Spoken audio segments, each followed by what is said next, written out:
یا ایھا الذین آمنوا اذکروا اللہ ذکرا کثیرا، اے ایمان والو کثرت کے ساتھ اللہ کا ذکر کرو۔ ذکر یاد کرنے کو کہتے ہیں، اور یاد کرنا یہ ہے کہ اللہ جل شانہ سے غافل نہ ہوا جائے۔ علماء نے، اہل تصوف نے، اہل لغت نے ذکر پر بہت کلام کیا ہے، لیکن سب سے بہتر بات حضرت شیخ احمد مجدد الفسانی علیہ رحمہ نے کی۔ حقیقت الذکر رفع الغفلہ، فرماتے ہیں کہ ذکر کی حقیقت یہ ہے کہ غفلت زائل ہو جائے۔ تو آپ غفلت میں نہیں ہیں تو آپ ذاکر ہیں۔ ذکر لسان کا ہو یا آپ کے دھیان کا ہو، آپ کے خیال کا ہو، آپ کی پاکیزہ سوچ بھی ذکر کہلائے گی۔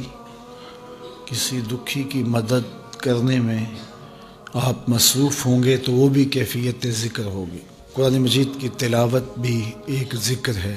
تو آپ جب غفلت میں نہیں ہوں گے تو پھر آپ گفتگو کر رہے ہیں تو تب بھی ذاکر ہیں، خاموش ہیں تو تب بھی ذاکر ہیں، خیال اور وہم کی سوچیں پاکیزہ فکر کی طواف میں ہیں تو پھر بھی ذکر ہے۔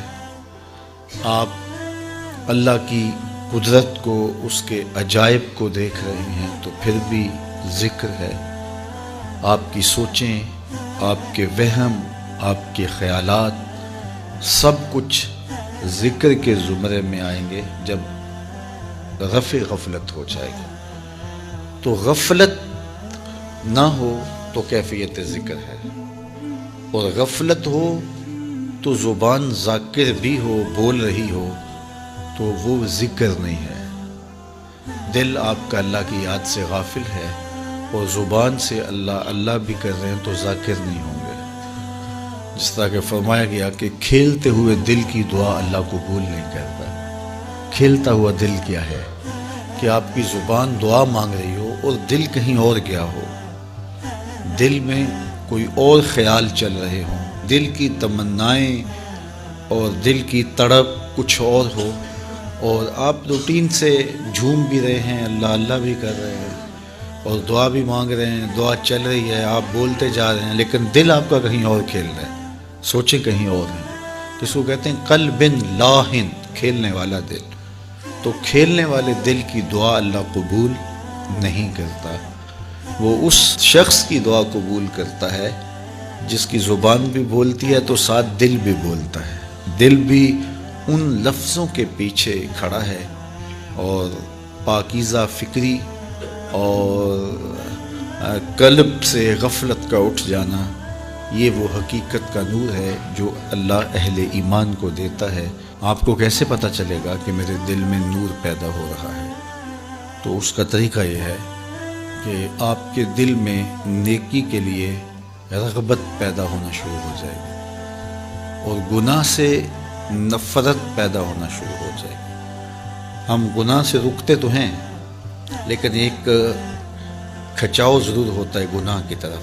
برائی میں جو دنیاوی کشش ہے اس کی وجہ سے بندہ اللہ سے ڈر کے رک تو جاتا ہے، لیکن پھر بھی اندر ایک طلب اس کی باقی رہتی ہے۔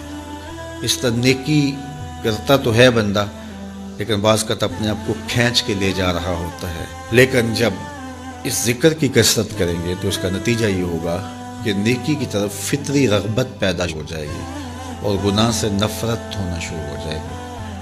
پھر آپ کے سامنے جب گناہ آئے گا تو اس کو آپ ویسے ترک کر دیں گے، سہولت کے ساتھ، مشکل نہیں لگے گا۔ اس لیے ذکر کی برکتیں اس سے نصیب ہوں گی، اور یہ دل نور پاتا ہے ان اذکار سے۔ تو اس لیے ہمارے جو مشائخ ہیں وہ ذکر کی تعلیم اور ترغیب اسی لیے ہمیں دیتے ہیں۔